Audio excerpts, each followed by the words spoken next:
I'm Noni Hazelhurst. In this program, we'll show you simple, inexpensive ways to make your home safer for your children. As well, you'll meet experts from the organisations and industries relevant to our topic who are going to give you the information that you need to feel confident that you're prepared for any eventuality.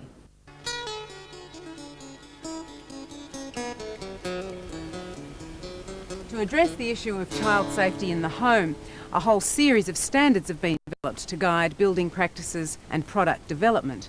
These standards, together with the information provided in this video, should help to ensure that you, the parents, stand a much better chance of making it through those first few years of your child's life without a visit to the casualty ward. While we're using a modern home for demonstration, the ideas and concepts that you're going to see in this video are equally applicable in any kind of home. Let's have a look and see what we can find inside.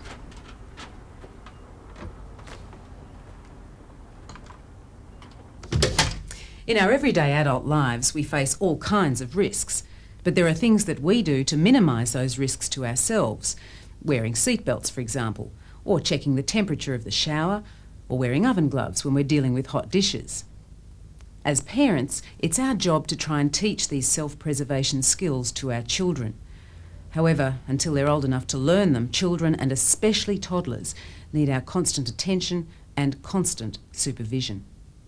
Unfortunately, we can't watch them every single minute of every single day, so it's really important to plan ahead. This is John Jarrett. He's my husband. Hello, darling. Hello. He's an actor and a builder, and I suppose most importantly, the father of 4 children. So he's well aware of some of the potential hazards in a home.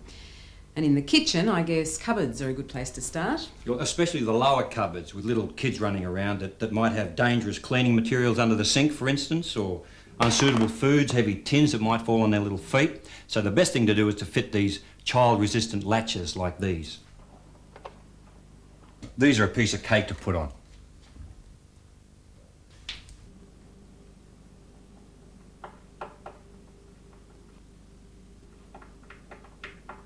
Simply screw it on, piece of cake. Ovens can be a problem too. When the doors open, not only is there a risk that the toddler might burn itself, but these doors look quite appealing as a little platform for someone to jump onto. And if it's one of those freestanding models especially, there's a risk that the whole unit could topple over. So where you can, keep your oven door shut and make sure they're well secured. Now, with saucepans. Well, if they're out like so, a child can jump up and pull it down onto themselves. Now, if they're over the hot plate and they could heat up and melt, so always make sure the handle is turned outwards. There are products you can buy that help to keep toddlers' hands away from elements, but the best prevention is to get into that habit of turning the handles out. Now I see an electric jug. Yes. Now, I've got a cousin who pulled one of these things down onto herself and scalded herself badly, burnt her arm. So it's always best to tuck the leads into the back of the bench and wherever possible, get one of these sprung leads as an alternative.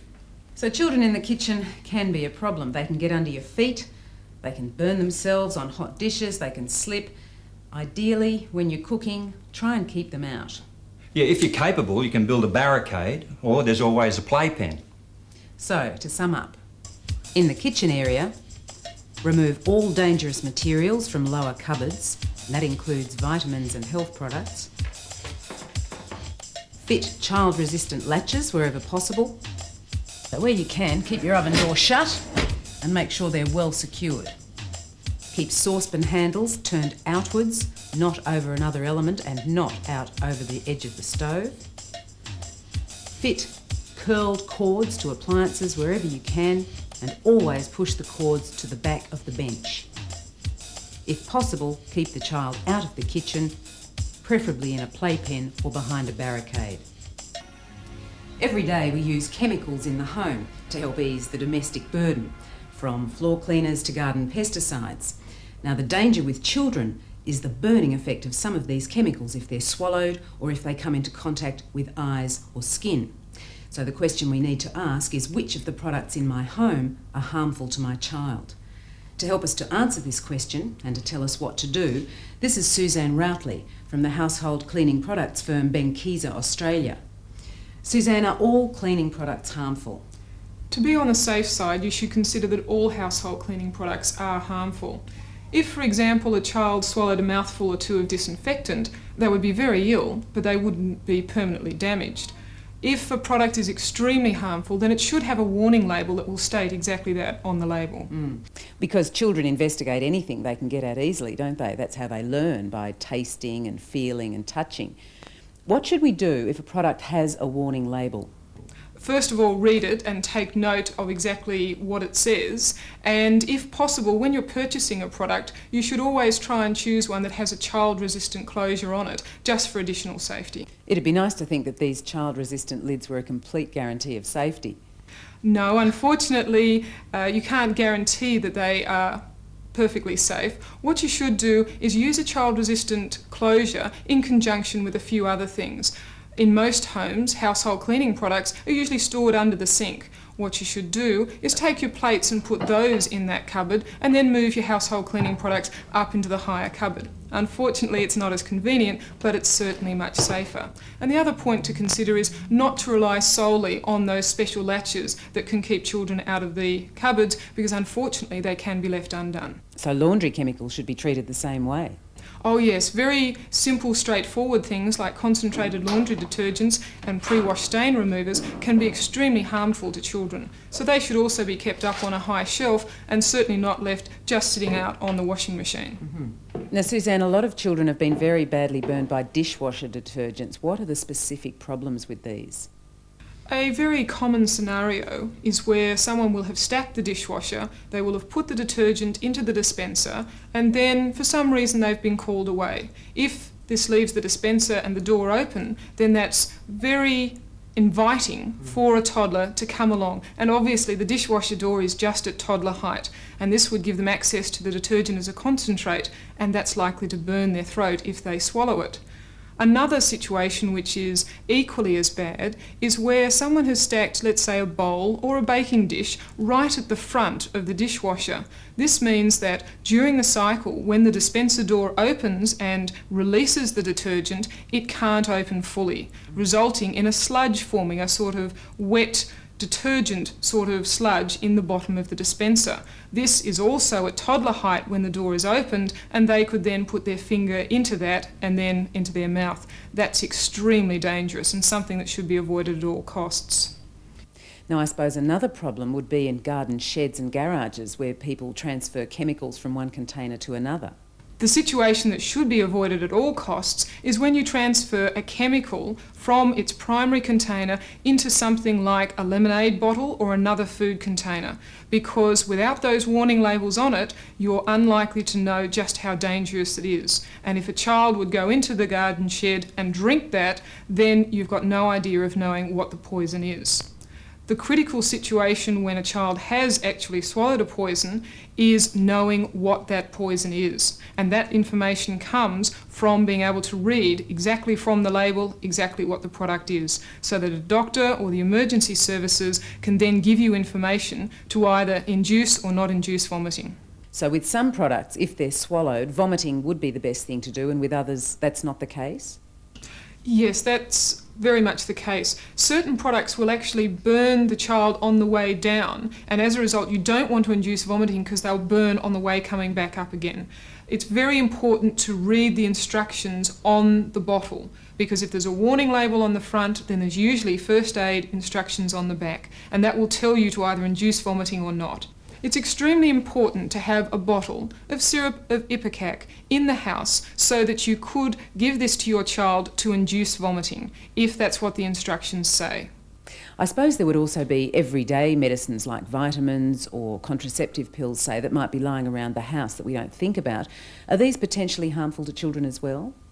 Yes, something as simple as multivitamins or regular medicines that are left lying around the home, although they might be extremely useful for the person that they've been prescribed to, they can be very dangerous to toddlers. A couple of examples are as little as 3 iron tablets could be enough to kill a toddler. And yet iron tablets, a lot of women take them these days, and they're often just left lying around. They're bright red in colour and can be extremely attractive to a little one who thinks that's a lovely sweet.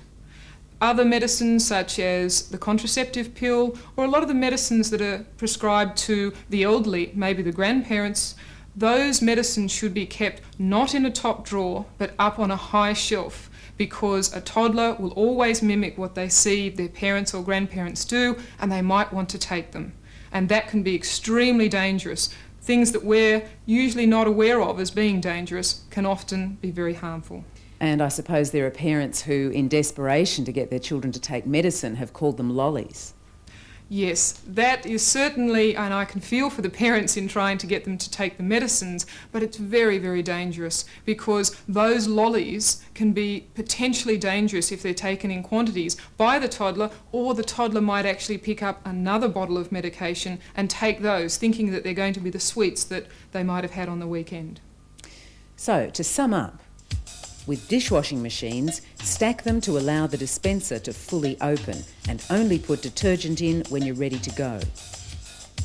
Buy a kid-safe dishwasher if you can. With packaging, read the label. Keep out of reach of children labels should be put away in a secure cupboard. Use original containers. Make sure you have the Poison Information Centre's phone number to hand. Throw out old medicines and don't call pills sweets. Consider older people who leave medication on toddler-height bedside tables. And oven cleaner is very dangerous. Buy a small container and put it in the outside bin after one use. You're in the bathroom.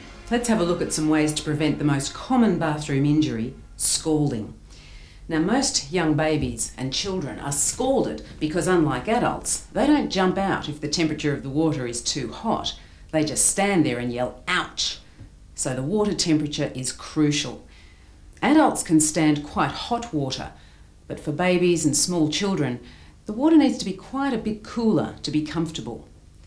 At 50 degrees, it can take quite a few minutes for a child's skin to burn, but once the temperature starts to rise to, say, 55, it can scald them in a matter of seconds. So always check the temperature of the water with your elbow, not with your hand. Now, the reason for this is that your hand might have already been in hot water, say washing up, and so it isn't sensitive to heat.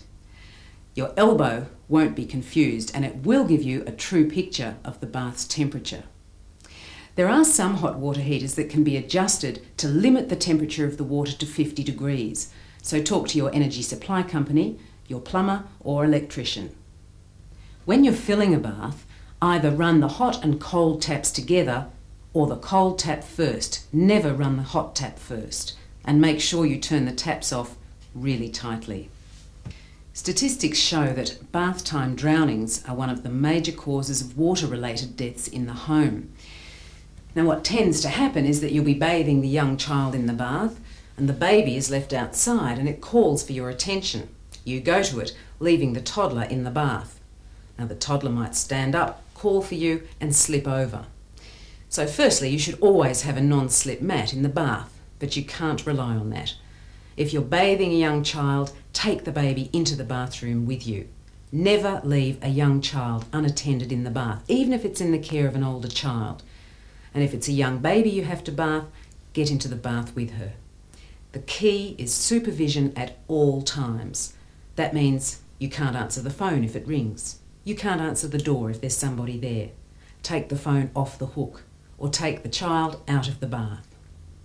So, to sum up, always check water temperatures, secure the taps so the hot can't be turned on accidentally, always have a non-slip mat in the bath, and never leave a baby or young child unattended in or near the bath. While we're in the bathroom, let's have a look at electrical safety. This is David Neville from Prospect Electricity. Well, safety with electricity is all about common sense. And that's especially important here in the bathroom because electricity and water just don't mix. So, David, what sorts of things are we looking at? Well, the main things we're looking at is to keep appliances like shavers and hairdryers out of harm's way from the sink, for instance, in the bath, to turn off at the power point and unplug the appliance and put them away, and also avoid using one of these floor heaters in the bathroom. Right. What about the rest of the house? Will we have a look? Sure. Okay.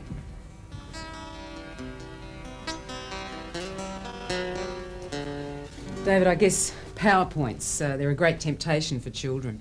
They can be. Children often try and insert foreign objects into PowerPoints. One of the simple safety steps that can be taken is to buy some safety plugs and insert them into PowerPoints right throughout the house, and that avoids the child being able to access any of the live parts in the PowerPoint. Is this the safest way to deal with electricity? Well, there's no device at all that covers every conceivable dangerous situation in the house, but safety switches go a long way towards achieving that. Safety switches can be installed in the meter board or individually in PowerPoints throughout the house, and they work quite simply in most cases by detecting a fault and then cutting off the power flow. Are safety switches very expensive? Not really. In most cases, homes are already installed with them, so it may pay to double check. In other cases, people can contact their local electricity supplier for more information on safety switches, and in situations where they may be renting, the landlord could also be helpful with providing information and help with installing them. And do you have any other safety tips you can give us? Well, people should avoid overloading their PowerPoints. That could cause blackouts or, in extreme cases, fires.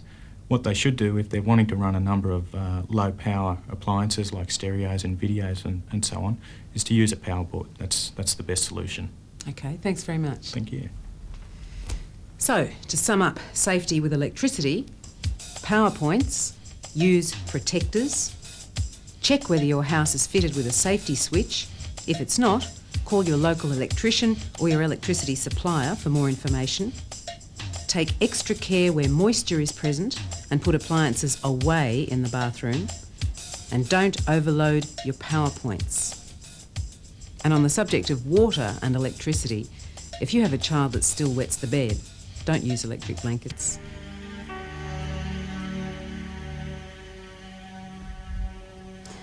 A nice hot cup of tea, very relaxing, but it brings up the problem of children being scalded by hot drinks. Now, it could be that the adult accidentally spills some, or the child might want to see what it is that you're drinking, pull the cup over and scald itself that way. The best thing you can do is to keep these potential hazards completely out of the way. Just remember that hot drinks, hot foods from the microwave, hot water in the sink, even mop buckets full of hot water all have the potential to scald. So be prepared by getting into safe routines. Now, while we're in the living room, have a look out for pointed corners. A child's head could be easily hurt on these pointed corners, and the same dangers can be elsewhere in the house as well. You should try using these corner protectors. When using heaters of any sort, guard them securely, whether it's a small electric heater or a wood burner like this one. And use one of these guards to stop them climbing upstairs. There are so many injuries from falls on stairs, and these include children getting under the feet of an adult. To be safe, stop children's access to stairs top and bottom. They're also good for keeping babies in or out of a room. Another thing to consider is the use of door stops. A number of children have lost fingers when the door has closed sharply through wind, other children, or even the parent. So, things to look out for in general living areas. Avoid general burning dangers from heaters, hot drinks, irons. Look out for furniture with pointed edges, rugs on slippery surfaces, children unsupervised on stairs. Don't store toys high up, as younger children may try to reach them and fall.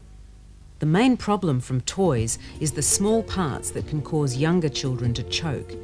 This can happen when you have an older child and the toddler or baby gets access to toys unsuitable for their age. For instance, these little building blocks left lying around. Also, when toys become damaged or are of poor quality to start with, pieces might fall off. If you think a toy is unsafe, throw it out. Most toys will have a guide written on them regarding their age group suitability. This is not an intelligence measure, but a warning that there are parts that could be swallowed. Bunk beds. Great fun, but because of the danger of falls, unsuitable for young children. If you must have bunk beds, use them with proper safety rails. Children should be at least 8 or 9 years old before they're allowed to sleep up on top. Some children's cots are poorly designed in such a way that they can crush fingers. There are also injuries from limbs or the head getting stuck in openings. So when you buy one, look for the relevant safety standard. And while still in the bedroom, when you're using a change table to do baby's nappy, make sure she can't roll off while you're getting a nappy or whatever. Also, never leave a baby on the bed or on furniture. Murphy's Law suggests she'll learn to roll the minute she's in a dangerous position, and it's a long way down. So to sum up, if you must have bunk beds, use them with proper safety rails. Some children's cots are poorly designed, so when you buy one, look for the relevant safety standard. Make sure that your child is playing with toys designed specifically for their age group. Don't store toys high up, as younger children may try to reach them and fall. One of the challenges of rearing young children is trying to feed them without getting covered in mush yourself. Now, always make sure that the high chair is stable and fitted with a safety harness. Too many accidents happen when children can wriggle out of the high chair and fall on the floor. One of the main food-related problems with children is choking. Babies and toddlers can easily choke on hard foods like nuts, bones, raw carrots and apple. If you're not sure whether you're feeding your baby the right food, check with your local baby health professional. And never try to feed a distressed child because they naturally inhale to scream and may choke. Most babies go through a stage where they put everything they can into their mouths, and they're usually mobile at this stage as well. Basically, anything smaller than a ping pong ball is a potential choking hazard. David McAllister from the Royal Life Saving Society shows us what to do if a child is choking. If you have a suspected choking patient, no matter what the age of the patient, there's two basic things that you need to remember. Number one is you need to try and get the patient into a position where gravity is going to assist with removing the obstruction. Number two, you need to give the patient 4 firm back blows between the shoulder blades. The bigger and the older the patient is, the firmer the blows need to become. If you've got somebody this size, the things that you need to do is you would support the child's chin and head area, you put the rest of the body of the child along your forearm, and you roll them forward so their head is lower than their body. You would then give 4 firm back blows in a downward action using the heel of the person's hand. That way you won't cause any damage to the spine, etc. in that area. If the baby or the child is a little bit bigger and you're not as strong or strong enough to hold them into that position, then you could sit down on a stool or chair, supporting the head in the same method and the body of the person. You'd roll them forward and lay them over your lap. The head again is lower than the body, and you would deliver the 4 firm back blows in that action. If the child is bigger again, or you have an adult patient, then the best position to get them in is down on the floor on their side. The way you would do that is you get right down onto the ground, you roll the person onto their side, and once again supporting the person's head, you would give them 4 firm back blows in that action. And you can see once again the head is pointing towards the ground so that you've got gravity assisting. Choking can happen all too easily and quickly. If you get down on your hands and knees and have a look around, you'll be surprised at the bits and pieces you'll find hidden on the floor. So to sum up, be aware that many ordinary household objects are potential choking hazards. Coins and button batteries are particular hazards. Be aware of the hard foods that are unsuitable for young children. When feeding children in a high chair, remember to use the harness so the child cannot stand up and fall.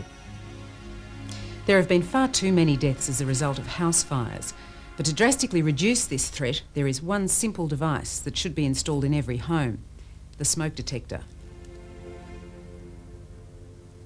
This is David McCurdy. He's a fire prevention officer. David, why have these devices been so effective in reducing the death threat? Well, the main problem in a house fire is the smoke that's given off from materials when they burn. When you're asleep, you don't wake up from smoke. You can't smell the smoke. So a smoke detector's there to wake you up.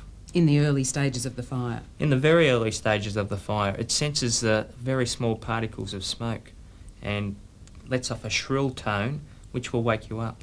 Why doesn't smoke wake you up just when you smell it initially?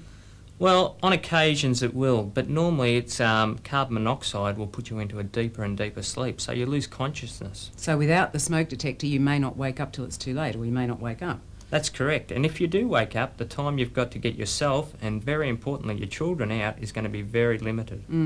So the smoke detectors are really effective?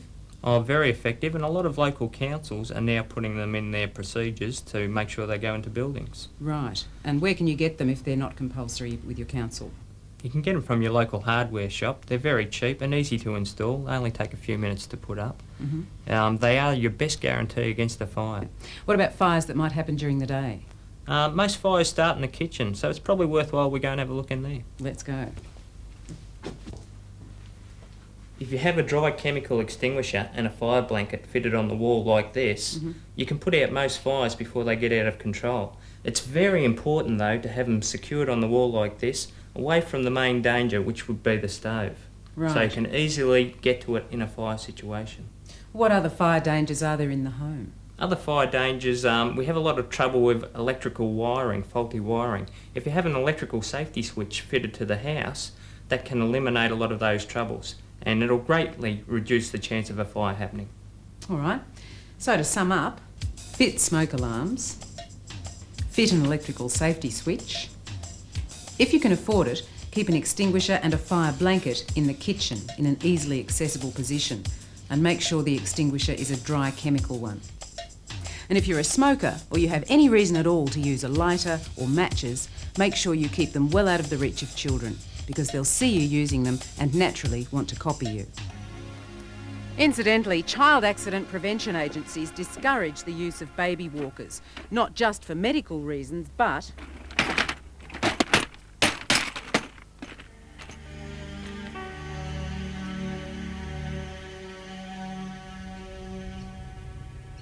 it doesn't really matter whether it's muddy or clear, water is very attractive to young children. And while in Australia we're lucky enough to have the climate to justify backyard pools, private pools are a great hazard to young children. Now, Kim Pitsakimi has had a lot of experience with safety fencing. Kim, why is it that safety fencing is so important? The idea of the fencing is to separate the child from the hazard. Unfortunately, children drown quickly and silently, because when a small child's head becomes immersed in water, their natural reaction is to cry out for mum.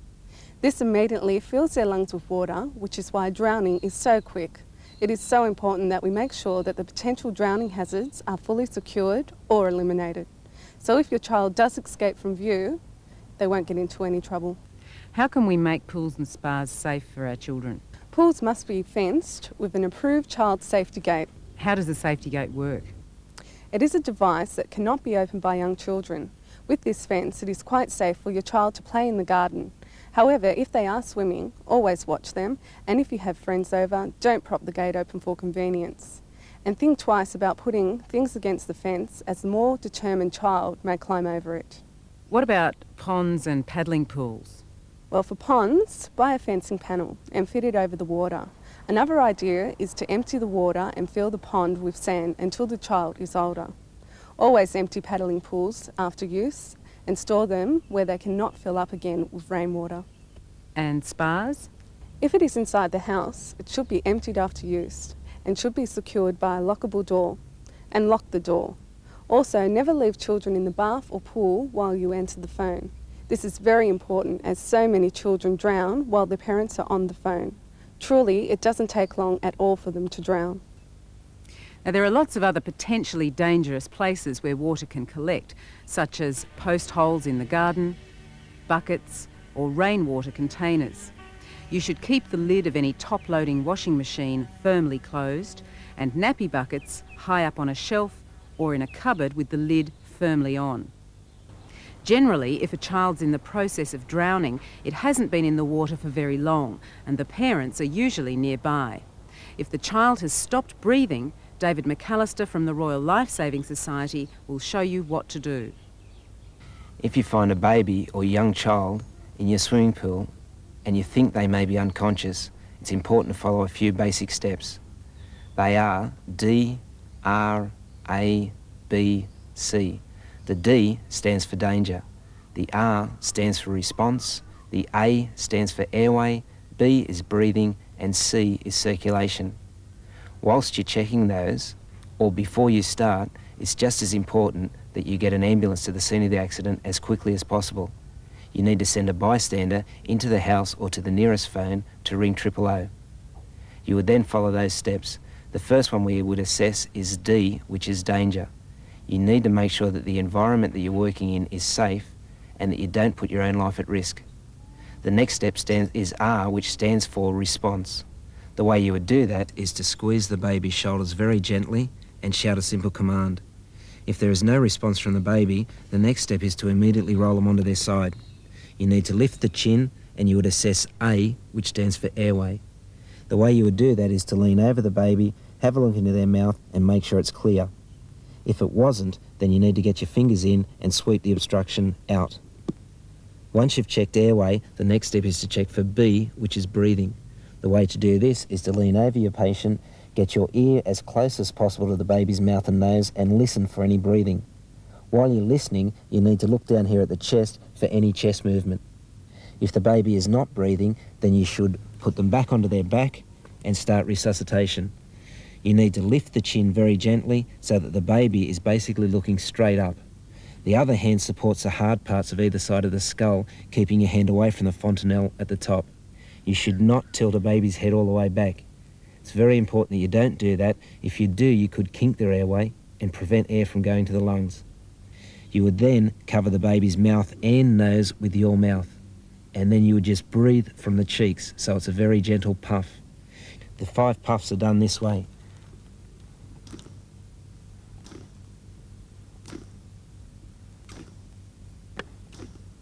Between each breath, you'll notice that you should be looking for any chest movement.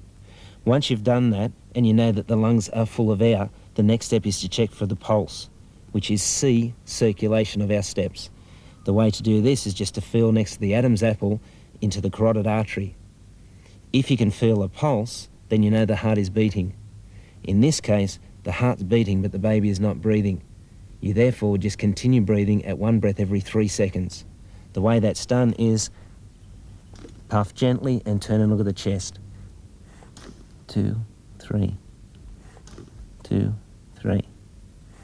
It's a good idea to count to yourself to get the cycles correct. Between each breath, you should just turn your head slightly and watch the chest movement.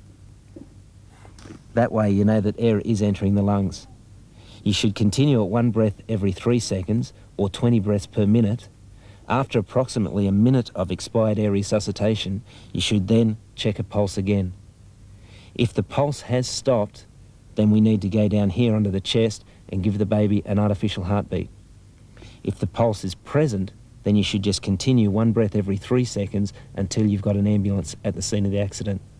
The way you do the chest compressions is to locate up onto the chest, find the bottom of the sternum or the breastbone, put 2 fingers next to that on the lower half of the sternum and compress the chest approximately 1/2 inch or 1.5 centimetres.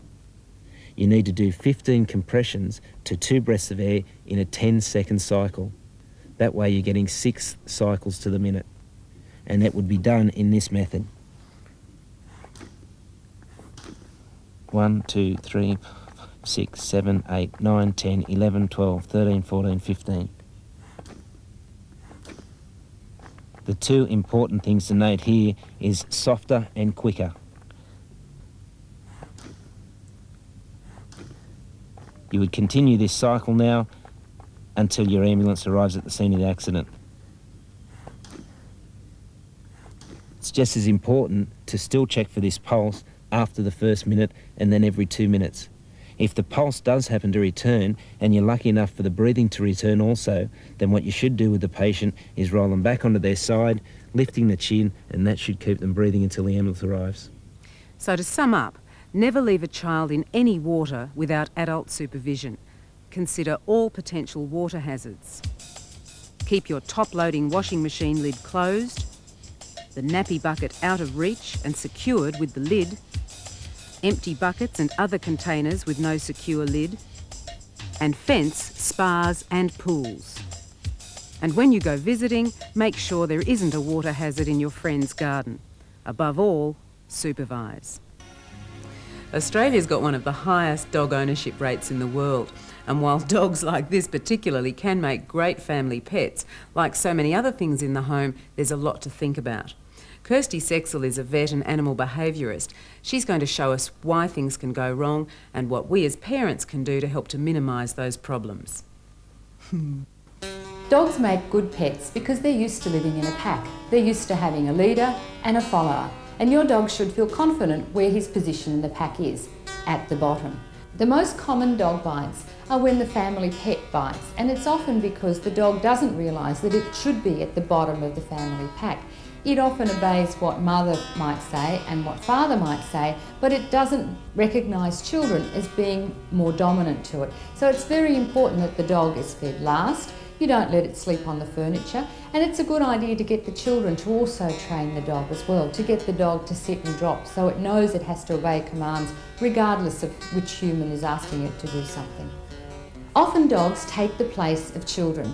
They are treated like children. They sleep in the same bed, they're fed at the same time, and these dogs find a new baby a real threat because they think they're dominant to the baby. And it's very important for these dogs to realise that they really need to go down that hierarchy, that the baby really is higher than them in all circumstances. There's some very important things you can do before you bring your new baby home. Firstly, take your dog to the vet. Make sure your dog is fit and healthy. Secondly, do some obedience training with your dog. When you do get the baby home, make sure that you don't only deal with the dog when baby's not around. It's important that the dog learns that baby means good things, so try and feed your dog, pat your dog when the baby's around, so the dog will associate the baby with positive and good things.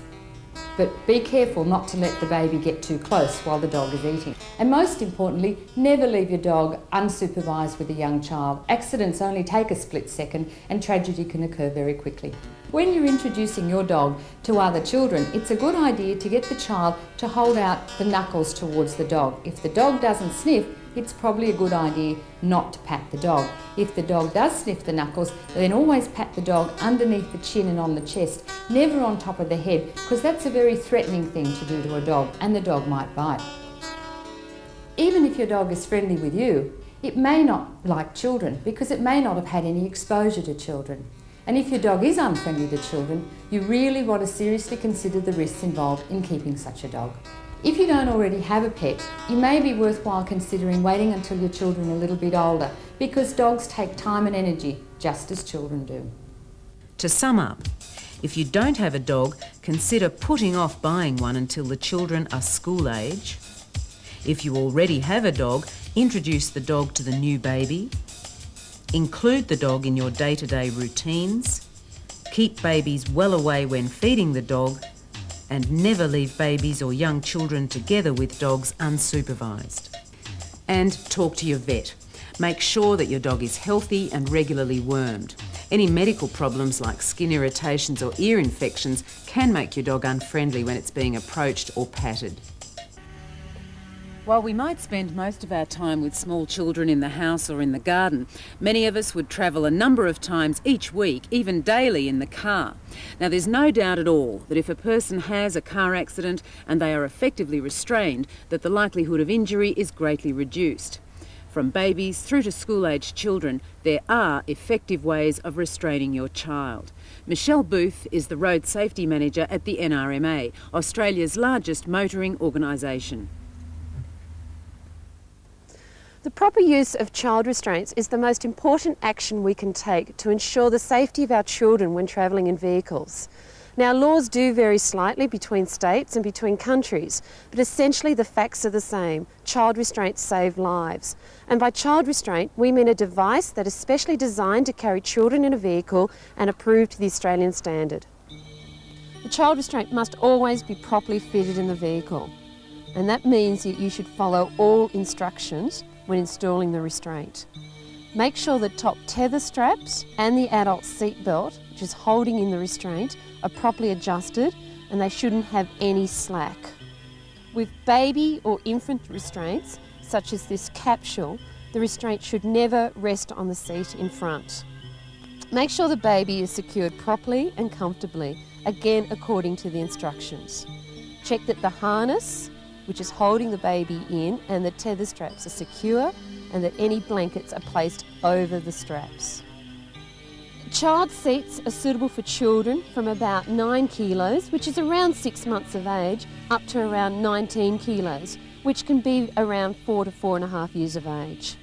Again, the restraint must be properly fitted in the vehicle, and it's important to follow all instructions.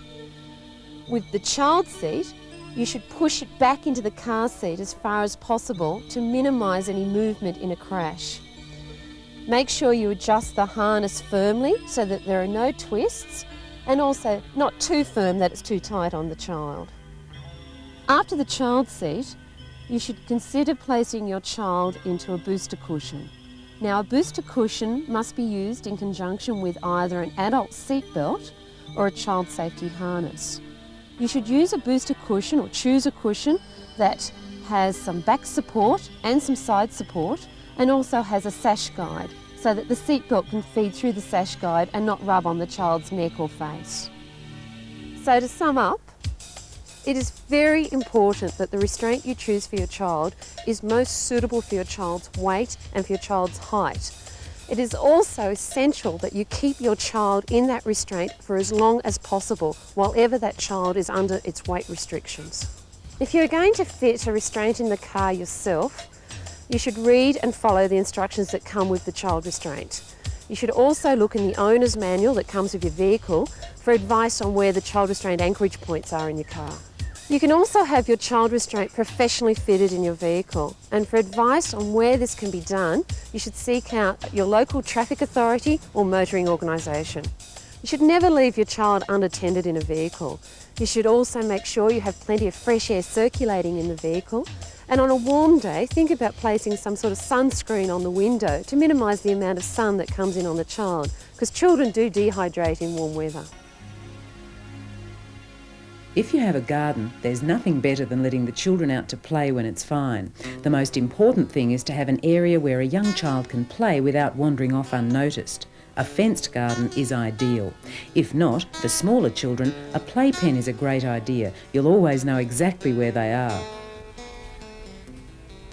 Swings are great value, but make sure yours has got a soft seat.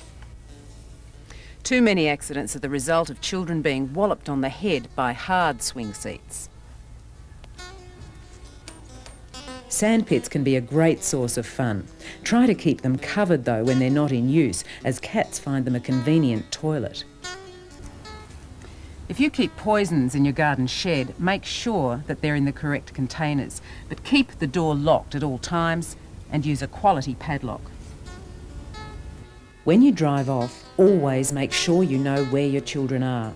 Too many children have died or been seriously injured by their parents driving over them in their own driveway.